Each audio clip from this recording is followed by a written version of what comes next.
I don't think we really arrived to the post-pandemic reality. I think we are at a stage that is a transitory stage between the pandemic and the post-pandemic. I think we are now understanding how we're going to exist with this new world where there are these kinds of threats, global threats, and also to reevaluate the past period and how we're going to move forward and the effects of the pandemic on health in general. I think this is the period where we're realizing and we're also understanding the difference of privilege, because as we look at India at the moment, they're really still amidst the pandemic, and it's going to affect the rest of the world some way or another, and this is left to be seen.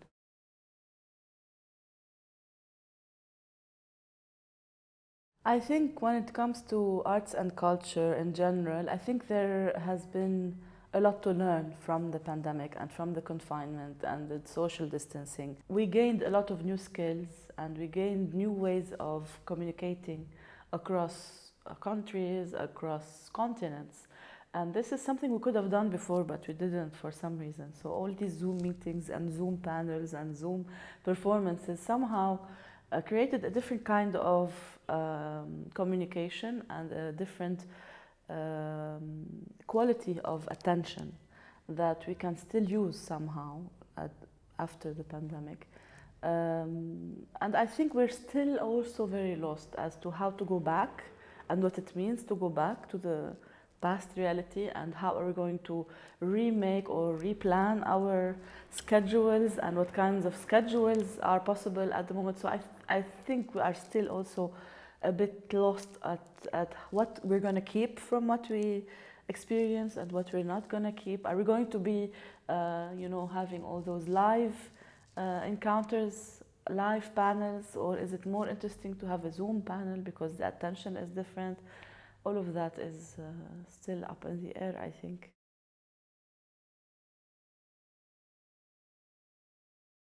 Since October 2019, everything changed in Lebanon and on so many levels.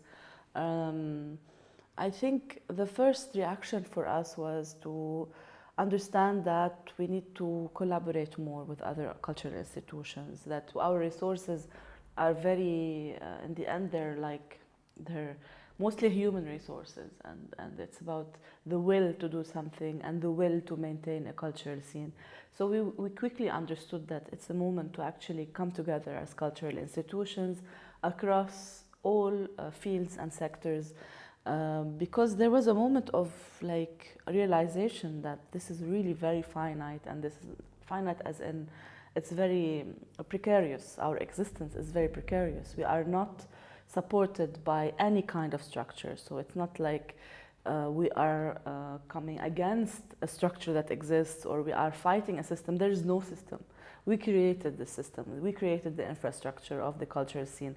And if these institutions stop existing somehow, the cultural scene is in a dire situation. So, and this is a long conversation, and this is a conversation that is long overdue also. How can we work together? How can we join resources? And it has to do with also all the different kinds of needs that each institution has, and also the different desires and visions and all of that. And it takes time, obviously. But we started collaborating on smaller levels with the Hawadir program that you were part of also in Tijahat, and it's something that we want to develop along the years. Another thing that was very, very important for us is the focus on the younger generation.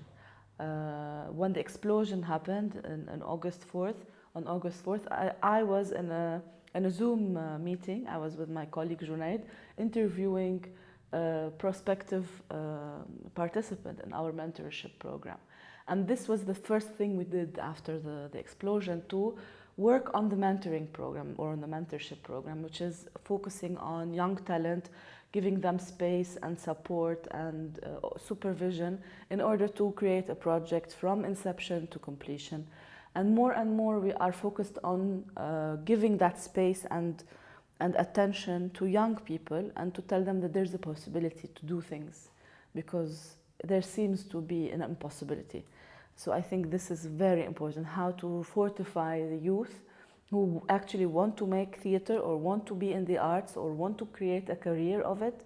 How can we give them the possibility and tell them you can do it? It's not about teaching them something, it's rather just creating a space where they are able to be themselves and do things in a very impossible situation.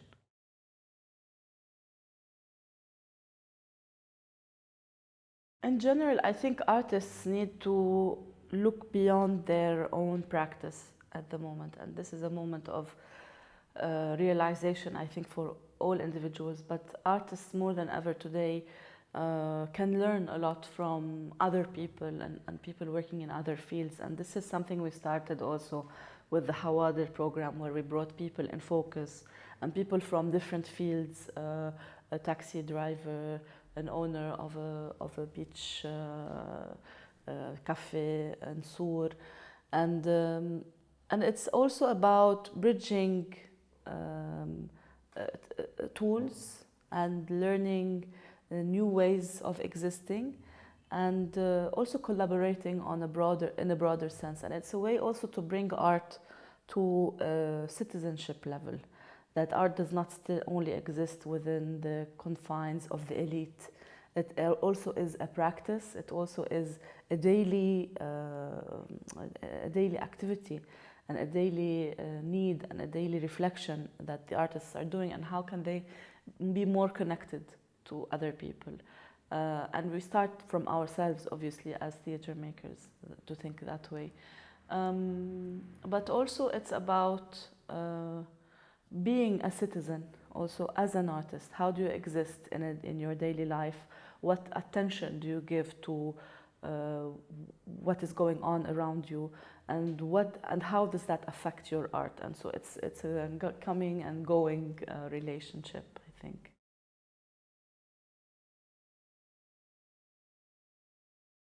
As someone coming from the theater world, I have the privilege, being part of a theater company, that to have really been part of a family of practitioners, and that allowed me to continue meeting and to continue having contact with my peers and my colleagues.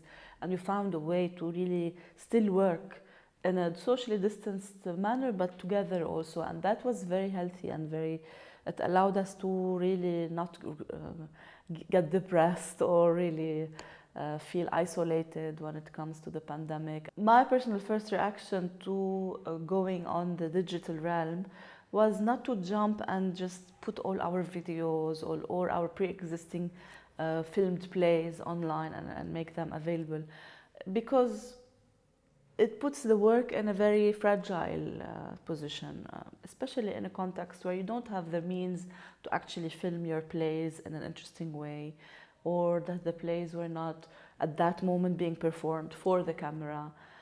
So it's always that the video is a documentation rather than an actual work of art in itself. So somehow I don't think theater lends itself well on tape, to be honest, unless it is really filmed in a certain way. Then it becomes a video, it becomes a movie, a film. So I think it's a whole new craft that we don't have as theater makers necessarily.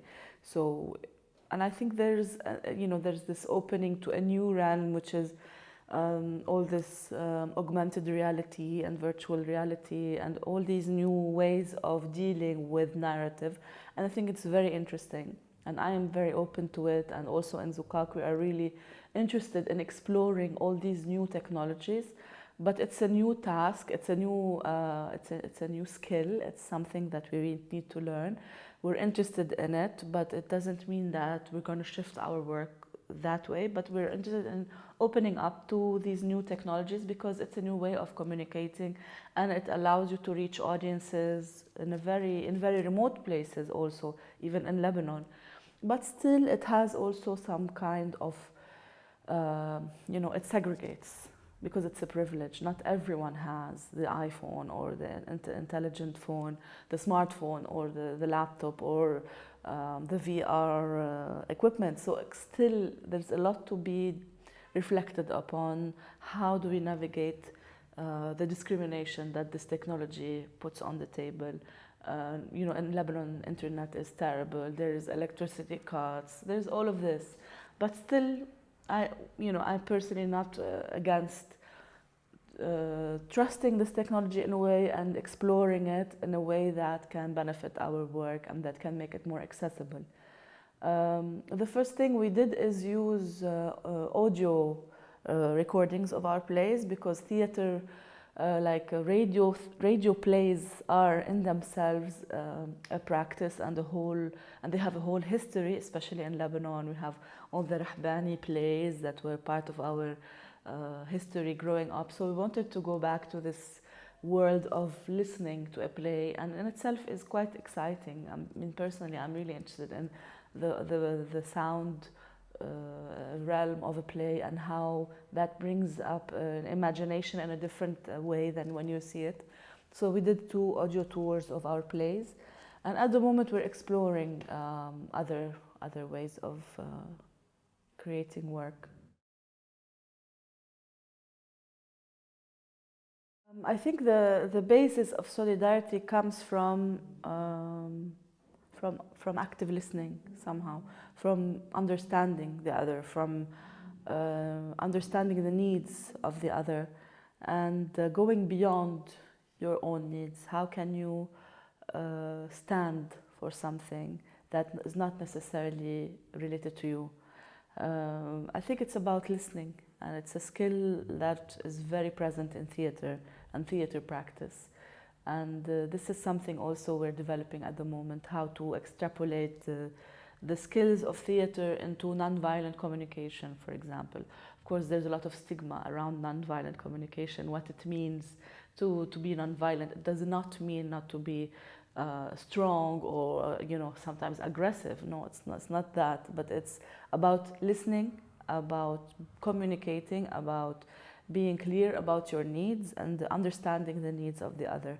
And I think it's like it's a kind of a positioning. So a positioning of solidarity is a personal practice first, and then you can multiply it through any collective you are working within.